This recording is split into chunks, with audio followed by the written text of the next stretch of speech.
Welcome back, everybody. All Elite Gooner here with the match recap and player ratings for a very unexciting affair versus Brighton yesterday. 2 hours of my life that I cannot get back. We didn't lose, but 0-0 game where we were dominated in possession, total shots by Brighton.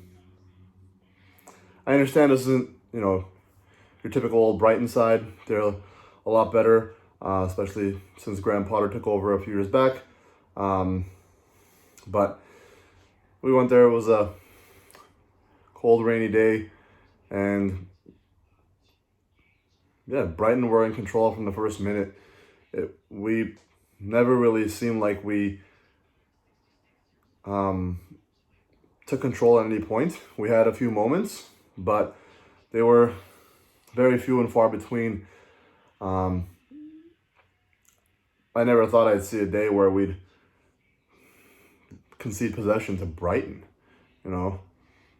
Arsenal football club, mighty Arsenal, being dominated off the ball by Brighton. But that's who we are now, I guess. So the lineup was the same as the side that beat Tottenham the week prior, with the exception being Lokonga coming in for Granit Xhaka, who of course is out injured for a few months now. More on that later. Other than that, the other 10 players were the same, but we looked like a completely different side. So it was a 4-2-3-1. Everyone was, satisfied with the lineup upon kickoff, but within a matter of minutes into this match starting, it was very clear that this was not the same Arsenal side that absolutely ran rampant over Tottenham week prior. Let me just get right into the players. First up in net, Aaron Ramsdale, one of our best players in the night, of course. Didn't have too many saves to make because for all of Brighton's shots, they didn't put too many on target. Brighton should have been 2-0 up at least at halftime, but poor finishing, some very difficult chances they had, ultimately meant we went into halftime 0-0, and that's how it finished up. He did make a couple of very fantastic saves at the end to keep it level, and he was fairly commanding. His passing was poor this time. He has shown to be pretty comfortable on the ball, passing both short and long, but there was not much of that this time around. He was hoofing it far and not really hitting his target. So his kicking was poor, distribution was poor, but as a goalkeeper, he did quite well. I would give him a 7 out of 10 for his performance. Nice, solid 7. Right back was Tomiyasu, who has been absolutely fantastic for us ever since he signed. Not so much yesterday. Cucurella gave him absolute fits. Of course, they had to go and say within his first few matches for us, Tomiyasu had not been dribbled past. That obviously changed yesterday. He had a torrid first half was torrid. He was very poor. Did better in the second half. Defensively, he was more sound. He never really got forward too much. Didn't add much to the attack. But this was easily his worst performance for us. But it's good that he has that now behind him, so he can move forward. But he was below average, 4 out of 10 for me, 4 out of 10. One of our worst players on the pitch. Beside him, was the two center backs was Ben White, making his return to Brighton. And I would say both center backs did quite well. Yes, Brighton had a lot of shots, but they were a lot of difficult shots, and our center backs didn't make any noticeable mistakes that gave Brighton opportunities. So I don't want to be too critical of the center backs because they ultimately did their job. They helped keep a clean sheet, and we weren't threatened too much despite the fact that they had more possession. But it wasn't as good of a performance as he had last week against Tottenham. And I wouldn't say he was as good as Ramsdale was or as good as Gabriel, his partner. So I would say a 6.5, 6.5 for Ben White. Just slightly above average performance. Beside him was Gabriel, of course, who has not had a bad game since he returned from his injury. And I probably just jinxed him. So now next time around, after the international break, I'll probably have an absolute stinker because I just said that. But Gabriel, dominant, commanding, everything you want from him. Broke 2 more teeth during that match. He always gives it his all. That's now 2 matches against Brighton where he has lost a tooth, home and away. I'm sure that is the first player to ever do that. But yeah, Gabriel, best performance for me. He was my man of the match. 7 out of 10. I'm not going to give anyone more than a 7, considering we had a fairly lifeless 0-0 draw against a team that ultimately we should be beating. Yes, I know Brighton are ahead of us in the table, and they've had a good start, but we're Arsenal. They are Brighton. We should be the favorites. Left back was Kieran Tierney. I would say it was an average performance by Tierney. He got forward fairly well. He did leave some spaces behind them. I think a good chunk of that was because Xhaka was not there to fill in comfortably on that left-hand side when Tierney did move forward. Lukonga tried, but he is no Granit Xhaka. But, defensively he was okay. He did better than Tomiyasu did on his side. I would give Tierney a standard 6 out of 10. Into the midfield. If you had asked me in the first half to rate the midfield, I would have said, midfield? What midfield? Because they were non-existent. People said, I shouldn't say people, the Xhaka haters said that he won't be missed. We'll be fine without him. Lukonga can fill right in. If not, we can move to the midfield 3 of Partey, Odegaard, and Smith Rowe like we've used against Burnley. Well, first match without Granit Xhaka, and we were absolutely dominated in midfield, particularly the first half. Brighton didn't even have to try to pass through our midfield. It was just acres of space in there. Granit Xhaka is much more important to this team than many of you will give him credit for. And we saw that yesterday, and you'll see it many more times over the next few months. Partey was poor. He was not as good as he had been in weeks prior. Defensively, he was fine. He made some decent interceptions, but careless with the ball at his feet. Gave the ball away far too easily. Did make one really nice pass. And created a chance, I believe, in the second half, but poor. I would give Partey a 5 out of 10. Next to him was Lukonga, who, of course, he tried his best.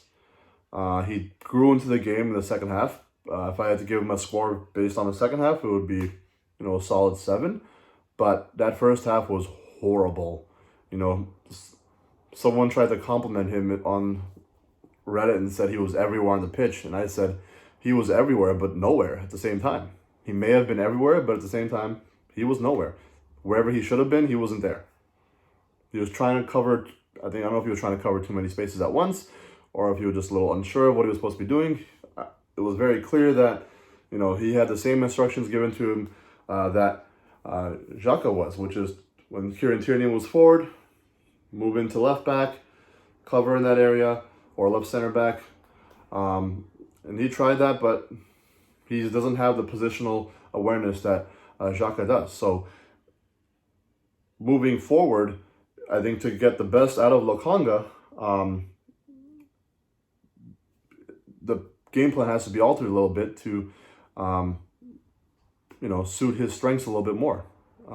He's quite good at driving forward with the ball. He's quite good at gathering the ball from the defense and moving forward. But ultimately, the issue I'm seeing is Lokonga and Partey are very similar players. They're not different like Xhaka and Partey are. So something's going to have to give a little bit here. Someone's going to have to change their game style to accommodate the other one because they're both very similar. And I don't think that's going to be ideal for us moving forward. But yeah, Lokonga, I don't want to give him, because of he's young and he's starting in Premier League match for us. I don't want to give him too harsh of a rating, so I would give him the same score as Partey, which is a 5 out of 10. Ahead of them, the 3 ahead, which was a 3 we expected. On the right was Saka, who I think was poor today. I don't think he was that great. We saw the best of him on that right-hand side the week prior, and this time he was a little more wasteful. Wasn't as involved as he normally is. But he was far from one of our worst players on the pitch.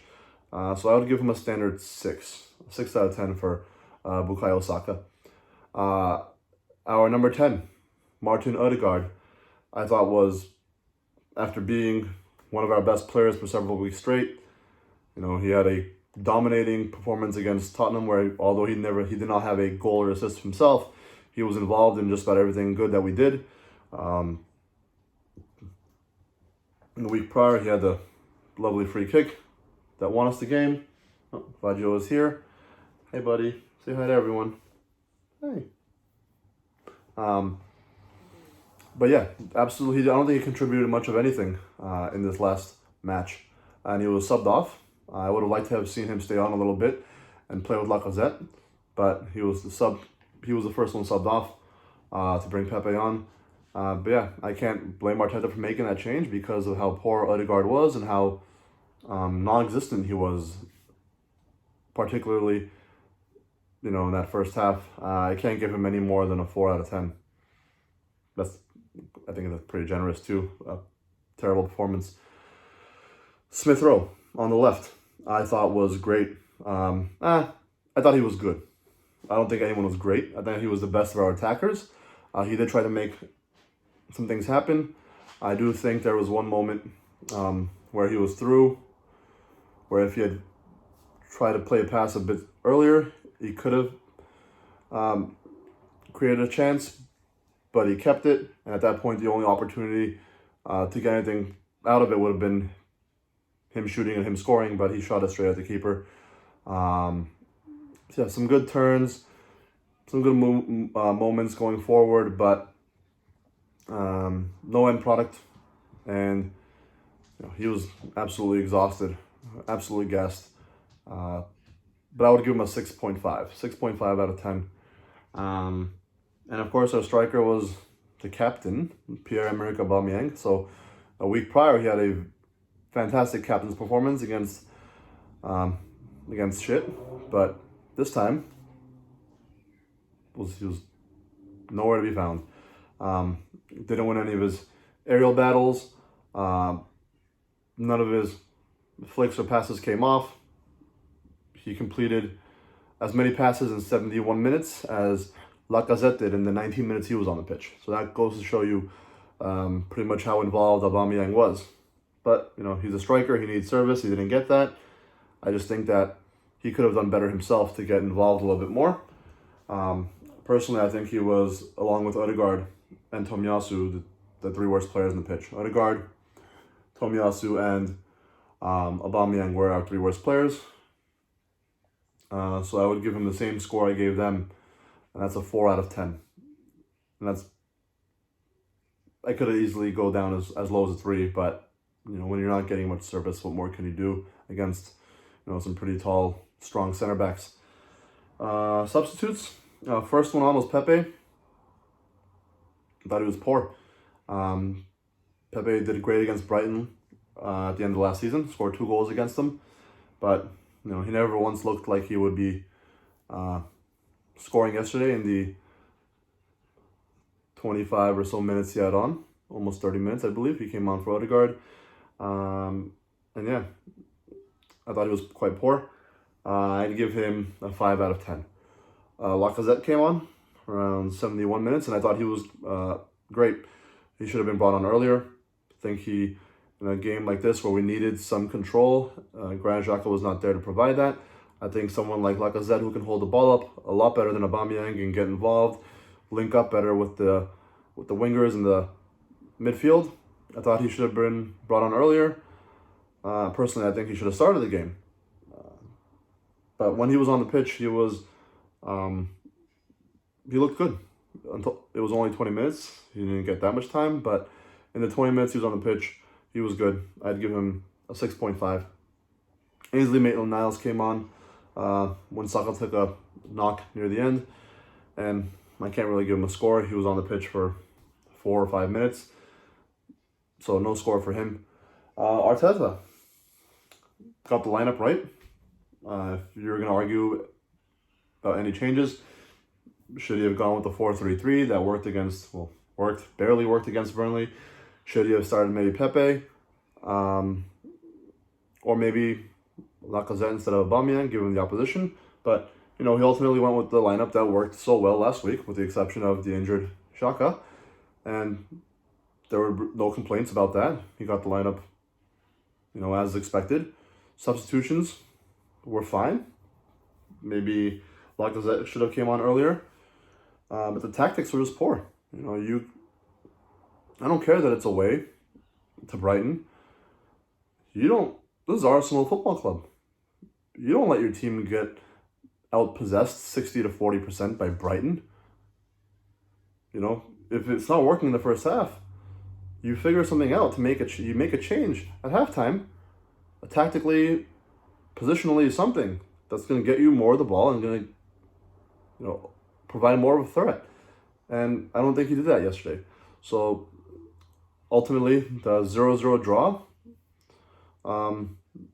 goes, he's largely responsible for that. So he gets a 5 out of 10. Got the lineup right. The subs were right. Tactics were poor. Graham Potter out-coached Mikel Arteta.